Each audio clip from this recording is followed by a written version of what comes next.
What's up, Benchwarmers? We're coming to you with this new weekly episode of The Benched. My name is Diego the Statro. I'm joined today by Marco the Interrupter. Hopefully he won't interrupt me as we do a bit of housekeeping in the beginning of each episode, which I hope you're accustomed to by this point. You can find us on all social media platforms, be it Facebook, Instagram, or Twitter by searching Benchwarmers FC1. And Marco, they can watch all of our top-notch videos on what platform? On YouTube at Benchwarmers FC TV. That's awesome. And you can also write to us on our email by using the email address benched@benchwarmersfc.com. And you can find our podcast, which you're hopefully listening to on one of the major platforms as well, be it Spotify, Apple Podcasts, Google Podcasts, by searching Benchwarmers FC. Marco, we're doing the Gameweek 8 review. A lot of shocking results, a lot of upsets, a lot of typical things, but we're going to go through them. We have some results that we highlighted and picked out for you guys that we're going to talk about between Marco and I. Eric wasn't able to be here, not because he wanted to escape the Arsenal criticism, I promise. He's just doing his own thing, so we'll let Eric off the hook for this one. I'm not going to pretend like he's hiding, because he actually left us some pretty good notes, and I want to commend him for that. I got to recognize Eric for being very self-aware that Arsenal is going through a really bad run of form. But we're not going to start with that. We're going to start with Everton 1, Manchester United 3. Marco, did you watch this game? I did, but are we going to address the elephant in the room or not? I mean, we kind of have to, man. Look, it was put on post. Eric put it out there. My man didn't come here to make fun of me. I appreciate that. I'm assuming the next recording he'll be here just to give me shit. Yes, I fucked up. This is our second time recording this episode, and it's because the first time when I recorded it, I forgot to include my audio, which is separate from the Zoom call. That's why the guys were able to interact with me, but the recording does not pick up my voice. So yes, I fucked up. I apologize. That's why Nico and Edgar couldn't make it this time, because they were also part of it. But you live and learn, I guess. yes, you live and learn. And you listen, Marco, I guess we got to give you props for owning it. And the guys ribbed into you, man. They ribbed into you. Look, I think Ricky mostly was waiting for somebody to fuck up in that aspect, because you and I were there when he had his moment. Yes. So Ricky was just waiting for it. So he took advantage of it. I gave him kudos for it. I told him also that he marinated me, which, if you guys play Among Us, you understand exactly what he was doing. He marinated me. Ricky's mishap, for people who are new or who haven't been here or haven't been following us for a minute, it happened when we were at the United Soccer Coaches Convention, right? And yes. We were supposed to have hours of interviews, of video footage and interviews. I honestly, and I'm not gonna lie, every single interview that we did was very important. But if he would have missed the interview with the champ, what's her name? With Brandy. Yes. With Brandy Chastain. Yes, correct. I would have flipped, but that one we were short. By then we already knew what would happen, so we assured that we got the audio for that. So yeah, everything else were just clips on a video. So it was what? It was that he hadn't recorded anything, right? Like I think he never plugged in properly the microphone. Yeah, he never plugged the mic in properly.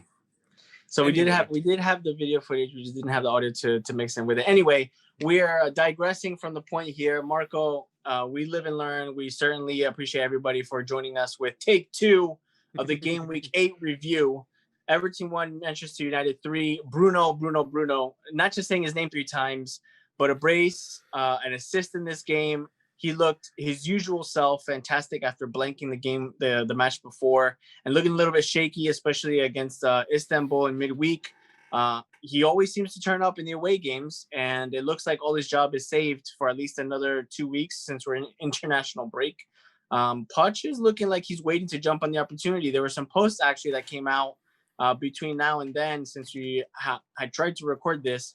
And it looked like, or at least they read like Poch was trying to start to flirt with the players, saying that Gea is the best goalkeeper I've ever seen, and Mason Greenwood is the best striker I've ever seen, and throwing down tirando flores, like we would say.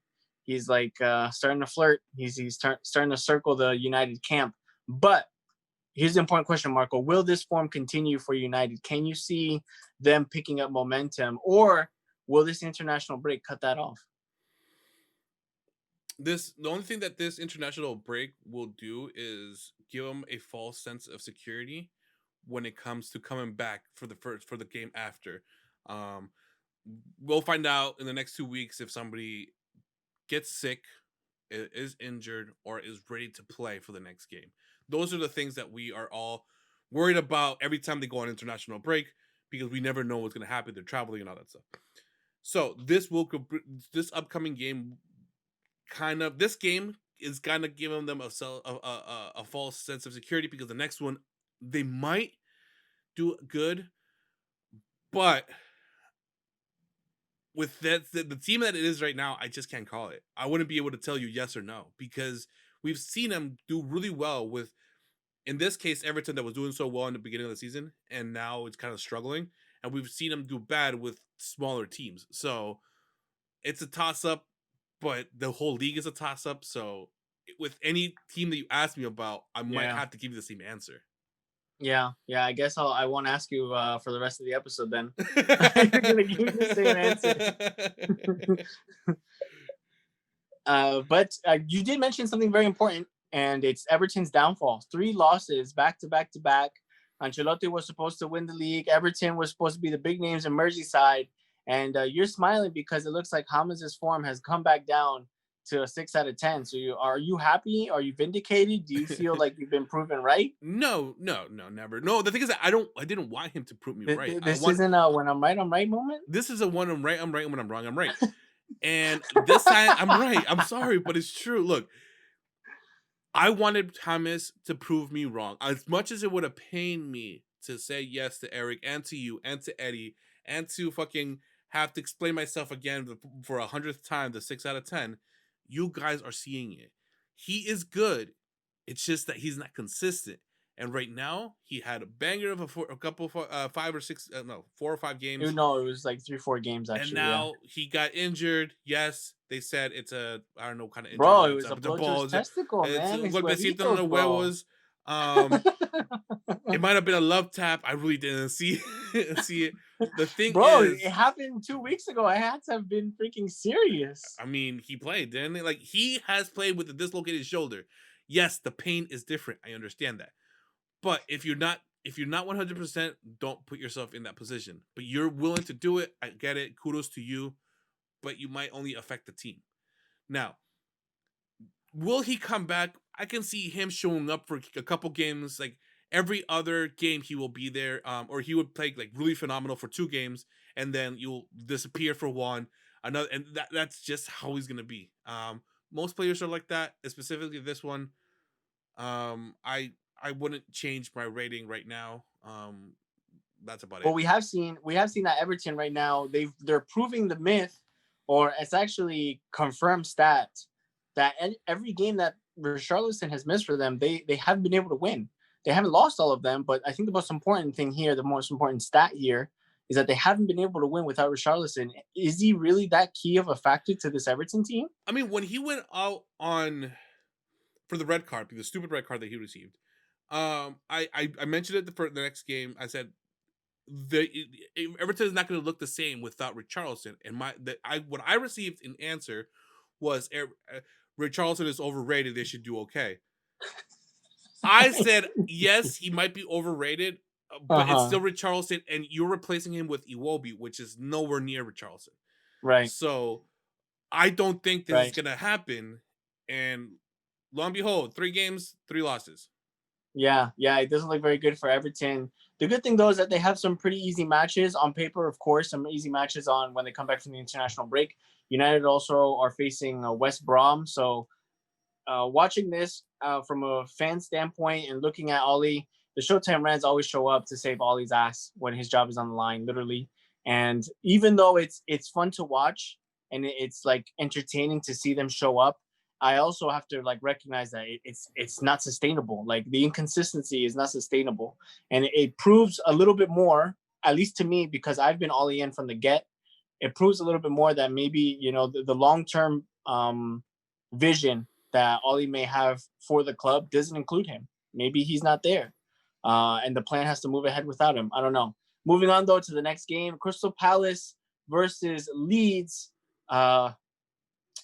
Eze showing some real quality in this game, and I think a lot of people are starting to realize that Leeds is a pretty easy match. Like a lot of us were like, oh man, like Bielsa football looks great, and the fight back against Liverpool, and they have great they have intensity, and now they have back-to-back 4-1 losses. I mean, Eze's free kick was amazing, and you could tell that this guy is going to be, at least what he showed in this game, he looks like he has the talent to push him forward to the next level. But Bielsa football, Marco, is fun to watch, but it comes at a high price, I guess.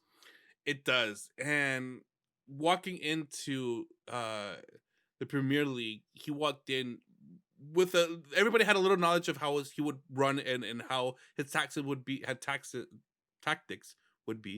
and but it still caught a lot of teams by surprise. But we are in week 8, going into week 9 for the next 2 weeks. People are starting to realize his tactics. He's starting to realize that they do an all attack kind of thing, kind of tactic. And then all they're doing now is waiting around for the right moment to counterattack and walk away with, in this case, 4-1. Because you can't continuously do a full on attack and not and it not backfire. Yeah, and it looks like, prospects, at least fantasy wise, prospects like Dallas and Ailing that are constantly bombing forward, these fullbacks, and they look exhausted by the end of the game. They look spent. Of course, they start out the games with high energy, which is great to watch as a neutral, at least, or maybe even as like a rival fan, and just to see them play after so long being out of the league. But they're not doing too well. And the same as Sheffield. And even Fulham's sake, these teams that looked like they could be okay, more Sheffield's with their more Sheffield's fortunes with their last season performance. But back to Leeds, the losses, and I think it's going to be a long season for them, honestly, because if they run themselves into the ground, they're not going to be able to compete. Of course, they don't have the fixture congestion like some other clubs, and that might help them a little bit. But we'll see how Bielsa adapts to the rest of the season. That's definitely going to be an interesting storyline to watch. One storyline that is unfolding right now before our eyes is Chelsea 4, Sheffield 1. It looks like this is finally the Chelsea that people were expecting, right, Marco? The Ziyech steals the show. He finally gets to start for the consecutive starts for their club, if I'm not mistaken. He shows that he can put these passes in, make these assists. Frank Lampard changes the tone for his tenure at the club. We saw, and we've talked about it on the podcast, how they've solidified the defense. Yes, they let one in this match, which I think was, I guess, a bit unlucky on their part. But Mendy, Thiago Silva, Zuma, Chilwell, these guys are all coming together to make what looks like a pretty impregnable defense. Is that something that is this Chelsea? Is this game week 8 Chelsea the same Chelsea that you were afraid of in game week 1? Were you afraid of Chelsea at all? I mean, I knew the potential that they had because of the big names purchases that they did, and with Mendy's last minute inquisition. I mean, we know that they had the potential. Is that they weren't showing it because we saw that they were struggling a lot, and it's true they were. Now, they did walk away with a 4-win, well deserved. They did what they needed to do, but will it be consistent? Will they continue playing like this for the next, until, let's say, December, or until the transfer window? That time will tell. I think they'll drop points in the next upcoming games because they do have a couple matches that should technically be complicated with what is a quote unquote top 6 teams. Which I don't think nowadays they kind of no longer are, but they're still considered top 6 teams. But yeah, so will they continue their form? We'll see. Depending on how they do from here until transfer window, I would say I would be worried for the next half of the season. Well, I mean, the next half of the season, I know one team is looking at it very closely, and that's Tottenham, because they're sitting in second place. And I'm just going to preface this by saying the last time we saw teams like Leicester City and Tottenham in first and second, we know what happened that season. Well, we also know that same season was the season that Chelsea wanted to get rid of Mourinho. and Right. they were also playing shit, and they ended up in what, 8th, 10th place, I believe. Yeah. But they also came back just for that last one, just to say, "Fuck you, Spurs. We're gonna give it to Leicester City." Yeah. So, So, will this be a like, repeat? I don't know. That's the narrative that we have to leave it. We have to leave it to at least December to get an idea. But the scoreline here is West Brom 0, Spurs 1. They leave it late. An 88th minute winner by Harry Kane. He bags his 150th goal for the club. Is I guess we're talking about it a little bit, Marco. Is this Spurs team, are they seriously title contenders? Like, do you really believe that they can push for this title, or are we just so accustomed to bottling being in their DNA that we're not even considering it? I mean, I think they desire to prove us wrong, and we know that we're right. We know that they're gonna Spurs it up, and that's just a given. And we know that that's gonna happen. So they thought bringing in Bale would be the solution, and we kind of He's injured. also know that that he's not. I mean, kudos to Bale. I liked Bill when he was at Real Madrid. I appreciated everything he's done for that team, but we knew that he would no longer had it. I don't know if it's his own desire of playing or not. Regardless, he's now in Spurs, and he's injured again. I guess the golf course is calling his name a little stronger than the field is. So now he's injured, and now Son and Kane are gonna have to pick up the slack.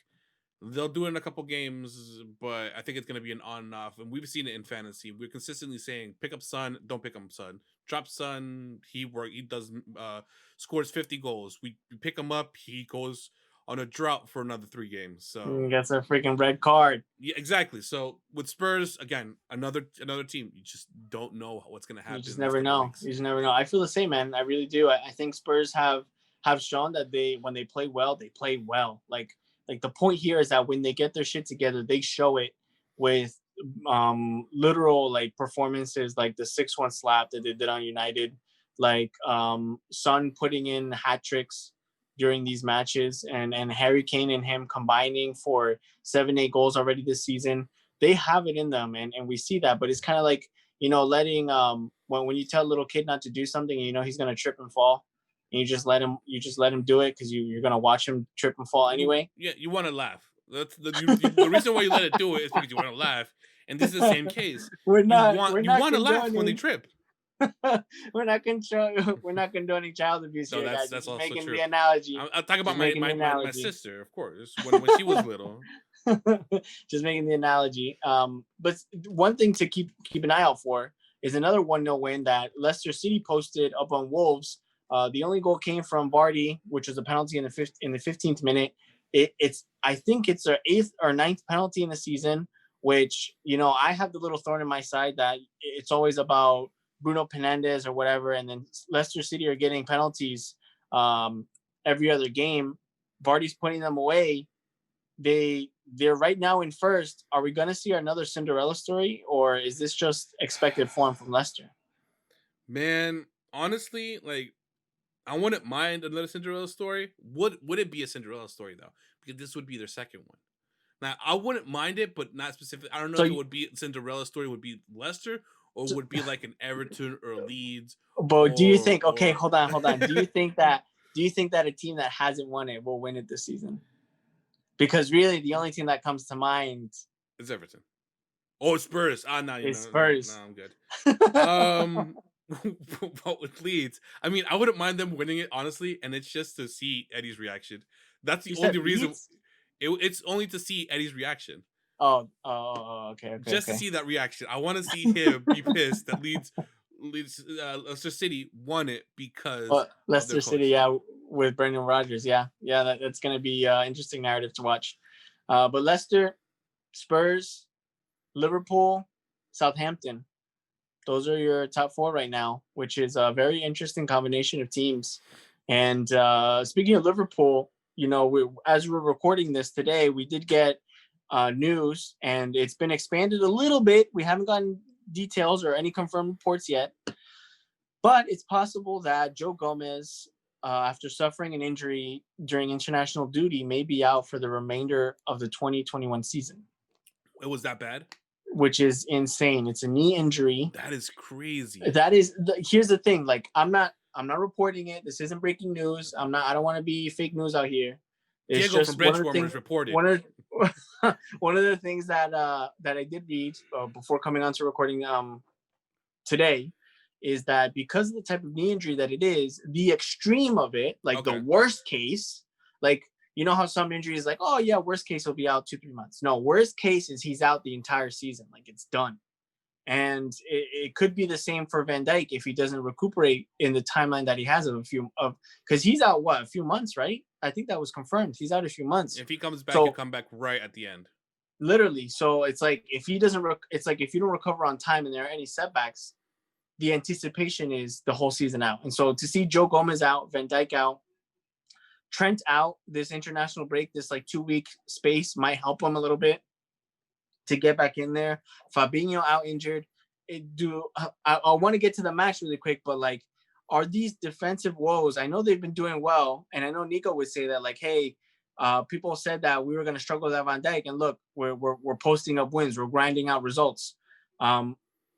If Joe Gomez is out, dude, like, would it be crazy to say that Liverpool are gonna have this huge crutch for the rest of the season, or is it something that they're going to be able to kind of cope with putting 4 attackers on the field like they did against Manchester City? I mean, the thing is that they have multiple competitions. So yes, I want to say yes, this will become a crutch. Now, they were overcoming the fact that Van Dijk was out. They figured out a system with Joe Gomez. With Joe Gomez, they figured out a system that was working for them. We've seen it has, and then Joe Gomez comes in and gets an injury, and Alexander-Arnold has a small injury as well. That means that he might miss at least one game, but every point this season counts. If you lose a couple points, you might likely, they're top 4 right now. They might end up dropping to 6th or 7th because it's so close. So, yes, I think it's going to be a hard blow. What will they do? I don't know. Well, we were talking about, I know Edgar was mentioning Tsimikas, who is their right back, their backup right back, or Neco Williams can also slot into that position as well. They might have to promote some academy players to fill that slot. I mean, yes, but these are unexperienced kids that don't know how to play in the Premier League yet. So I think they wanted to bring him, introduce him slowly, and that's what they usually do. Nowadays, it's kind of be like, all right, here you go figure the shit out. And like Eddie said once, they might have to start scoring more than they let concede. Yeah, and they walk away with the points. We thought that's what was going to happen with this City versus Liverpool matchup. It ended up 1-1. It was a first half blockbuster, really good match, and then the second half really fell off. We're not sure what might have happened with both teams, but Salah calm, cool, and collected from the penalty spot again, and then KDB missing the goal entirely. Like, I still can't believe that he actually did that. Like, it's one thing for you to hit the penalty maybe a little bit off and it getting saved or blocked, but to just go wide off the post, especially for someone like KDB, does this show that he's not in the right mindset, or like what's going on? Nah, I mean, everybody deserves to miss one. And I saw what he was doing. I think he just overkicked it. I saw he was going to bottom left corner, very tight to the post, and he just overkicked it. I don't want to blame the field, but I think it was the wind. I'm kidding. The wind blew a little too hard, and that's why I pushed it. I'm like, Marco better not be serious about this take right now, dude. They're gonna put him on the highlight reel. No, well, I mean, look, listen. He overkicked it. He fucked up. He knows he did. That would have. We walked away with the win on that one, and they didn't. I mean, he must be kicking his ass, but that's part of the game. Yeah, he could be kicking himself. I mean, one person that we know too. One person that we're not sure if he's kicking it on purpose or if it's just by accident is Gabriel Jesus. An instinctive finish in the box. Is he lucky, or is that just his style? I know this is someone that we've seen time and again. He's had the opportunities due to injury of Aguero being out for a prolonged period of time. And in most cases, we've seen Pep turn to Sterling or turn to even Bernardo Silva as like a false nine or some crazy shit like that. or even putting KDB in there and putting David Silva so that he has an extra playmaker. Jesus hasn't been that consistent striker or center forward. What's up with Gabriel Jesus? He has it, and sadly this season he no longer has David Silva to do that kind of thing. He's not Yes. using Bernardo anymore, or not as Yes. consistent as he used to. So he has to rely on Gabriel Jesus now. He just came back from injury. Is he the striker that we thought he would be? I don't think so, man. I mean, he's a striker. He's good and everything, but I think some of his stuff is pretty lucky. I don't see him being like a Kane or Firmino that has. I know he does like a false nines and shit like that, or an Obama. Like I don't see that kind of player in him.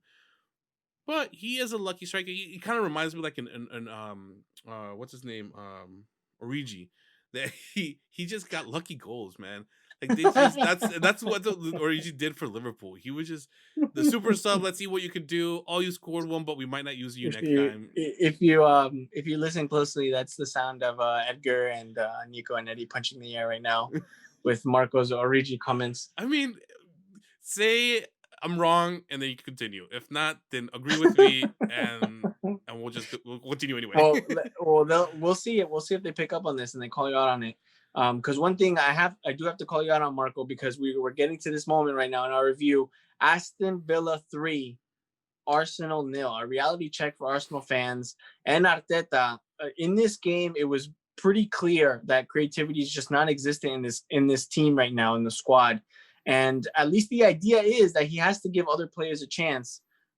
Essentially, going with a mantra of stop giving players who aren't producing a shot and give the players who put in the work an opportunity on the field. How do you feel about that, Marco? I mean, I know Eric, you basically said pretty much things that Eric had mentioned, and it's true. I mean, he's been trying the five in the back for quite some time now, and it has worked out for us in certain games, but not in every. He has been consistently playing Laka and William, and as much as I like them both because I really really do, I just feel like right now is not the time to be testing. Right now it's time to put the work in to start getting those points because this again the season is going to be a tight one. Stop putting Aubameyang on the left wing. I know he can do the job. It's just that he does better when he's a striker. So what do you do? In my opinion, go back to the 4-3-3. Put Saka up top or Niles if you want. Put Pepe on the right and then figure out a proper three in the middle. I'd say right now maybe El Neni, Party, and Ceballos. Maybe in the future after the transfer window, we'll find out a little bit more about Ozil. Maybe he might be able to come back for the second half. I'm not sure. It would be dope if he did, but I won't cross my fingers or hold my breath. If he doesn't want to use Shaka, he can use. If he doesn't want to use El Neni, he can use Shaka. So there's players that can take advantage of the position and maybe provide a little bit more depth and a little bit more movement in the field so that we can walk away with the wins and allow Aubameyang to score goals. And that's what we need.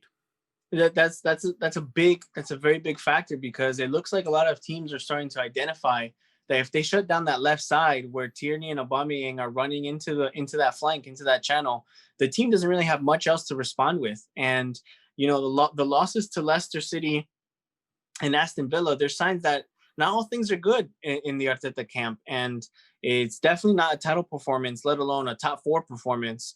Especially considering that they've only scored 1 goal in the last 4 games from open play, and that was the penalty against United that gave them that win.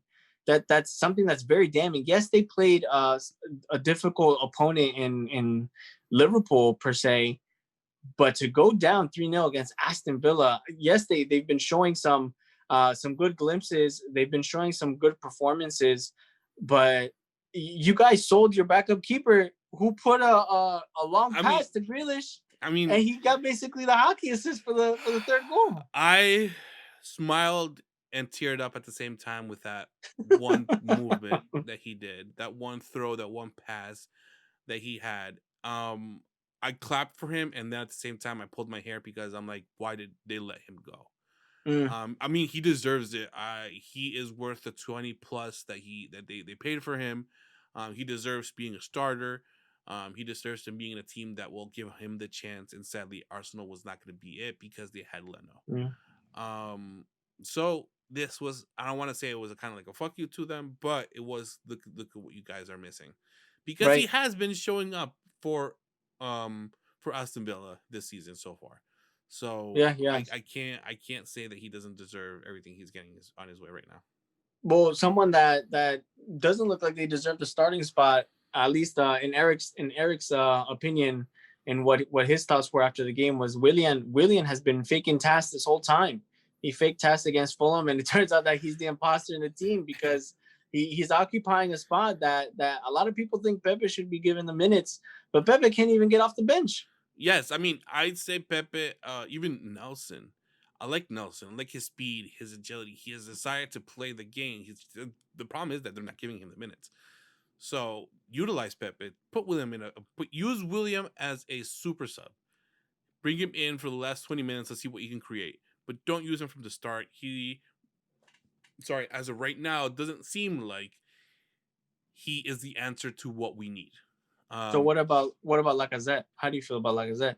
I mean, Lacazette's another one. Look, this past game, he had a clear chance, and his cabeza de huevo sent it all over. And all I was wearing, I was like, no, board, because it was one of those that it went higher and almost hit one of the lights. I mean, I'm over exaggerating, of course, but Yeah. it was one of those few chances that we had that we should have put away. Right. As a striker, you would expect someone of Lacazette's positioning to put that away. If he's going to occupy that position on the field, you have to be the player that puts that in the back of the net. And if you don't, because of course there's been plenty of moments that we've seen that players, as experienced as they are, they might just fuck up on one.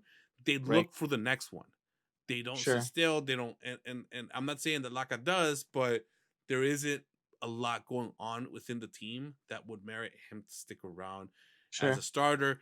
Maybe allow Aubameyang to make that run in and be a striker, or even use Nketiah a little bit more, Eddie, a little bit more. But I mean, it's like that.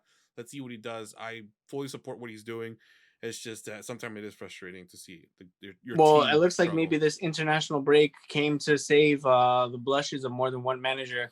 But as bad as Arsenal played, I think we have to highlight that Villa have been playing phenomenal.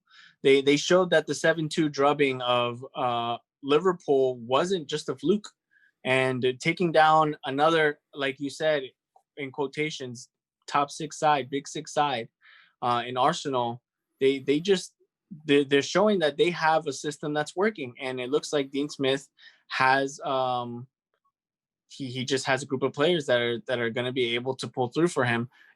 Is it time that we take Villa, or more importantly, focusing on, is it time to take Jack Grealish more seriously? Yes to both. I still don't think Villa will be taking one of the top 6 position, but I do think that at least for this season, we should technically take them more seriously. I think they are the Wolves of last season, or what was it? The Sheffield are the Wolves of last season, and the Watford of the season previous to that. They came here to play, and so far they're showing it. And Grealish is definitely a player to look out for. He's young, and I'd say he's kind of playing under, and he deserves to play in somewhere else eventually. Word. I agree completely. And they have a good run of matches, looking at it from a fantasy perspective. Players like Ollie Watkins, Barkley, Jack Grealish, Villa, they have a good run of games from now until I think late December, if I'm not mistaken. So it's something to look out for if they can keep this up. That really wraps up the review of the results for Gameweek 8. We do have one small segment at the end of this that we're going to just, I guess, choose between ourselves, and we want to know what you guys think. A small segment that we're going to choose between ourselves and want to know what you guys think. So the VAR highlight of the week, there are 3 instances which we've picked out for you guys. We're going to talk about them a little bit. I'm going to pick which one was probably the worst out of the 3. We have Bamford pointing to where he wants to be called offside, because apparently that's against the rules in football now. Aston Villa getting their 42nd goal taken away, so they had to score 3 more just to make sure they got the win. And Joe Gomez with his hand of God penalty call. Marco, I know all these three could be pretty egregious. They can be pretty ridiculous. But which one do you think has to take the highlight of the week? Without a doubt, Bamford, and pointing where he wants to go. One, because he deserves the goal, and two, because I deserve the points that they took away from me from that goal. I had him on my team. Yes, he scored another one perfectly fine, but I wanted those points. I needed those points. I need to leave the bottom of the league, and he was going to help me, and they took it away from me. Son of a bitch. Well, you did say you do have a new goal this season, right, Marco? In fantasy. Do I to walk away with the toilet trophy? No, actually, I know you have a target. Yes, on someone's back. My target is I have to walk away above Gap. If I walk away above Gap, I'm a winner. I'm declaring myself the number one winner. I don't care if he is the 20th place and I'm the 19th place. As long as I'm above this fantasy league by a lot. I won. If I don't receive a penny, I don't care. I won because I beat Gap, and that's my goal this season. You know what? I want to agree with you with Bamford pointing where he wants to be called offside, because I think I do have to put in have to agree with you. Basically, it's a little ridiculous. Like, yes, if you want to count the arm or like the badge as like the line where you cut off their ability to score, even if that is online or just beyond the defender, there is no advantage to be had there. There is none. If anything, the positioning is on the defender's fault. If they're turned around or if they're not facing or if they're not goal side, Bamford found the spot to be. He's not at 3 yards, 3 feet even in front of them. He's in line with them. It's just his arm. So I thought that was a little ridiculous. I think, though, the one that's worse, even though they've been consistent with it, is Joe Gomez penalty. Because I think, who was it that said it? Some teams benefit from it and then some teams don't. I think it might have been Ancelotti that said that. I'll have to confirm that, though, so I don't look silly. But essentially, the fact that teams will be screwed over by the VAR handball rule, basically, and then it's been happening so often that those same teams are also benefiting from the handball rule now. Yeah, and there was one called on Lindelof where he was unaware and it hit him in the arm. Joe Gomez here, even though I would want to give him the benefit of the doubt that he wasn't trying to block it, it looks like he's running in stride, trying to keep up with the play, and he's turning his body around as the ball is impacting him. I think that they have to bring intent back into the definition. I really do. I really think they have to bring intent in. I mean, yes, definitely have to. I mean, imagine you have to adjust the way that you play now because of these stupid calls. We're gonna run by our sides like this. We're gonna ask them to tie us up, to tie their arms down to their body, all the defenders, so they can no longer lift them. And now, like the Bamford one, instead of pointing where you're at, they're gonna do like the Spanish way. They're gonna whistle and they go, yeah, with their mouth. I mean, are we gonna come down to that? I mean, yeah. I'm pro VAR. Believe me, I'm pro VAR. Like, I'm cool with it, but the way that they're implemented within EPL, that's the issue. Yeah, that is the issue. We want to know, though, if you were able to see all of these. We want to know which of the three you think is the worst VAR call for the highlight of the week, whether it's Bamford, Barkley being called for obstruction, or Joe Gomez signaled with the penalty. That wraps it up for this week. Thank you, everyone, for making it this far in our episode. We appreciate everyone that has been following us since the beginning, that has been following us since this week. And we're so close to 500 followers, which we're very proud of. Something that we're very honored to have a small little community of people that are following along and benching with us, commentating, giving us their opinions, sharing their voice on the bench, which is something that we aim to do. So thank you again, guys, for being part of this journey. We hope to get to 500 soon, and maybe we hope to make it even larger. So thanks again. My name is Diego, joined tonight by Marco. This is The Bench for the Voice, where the bench is always warm. Peace, everyone.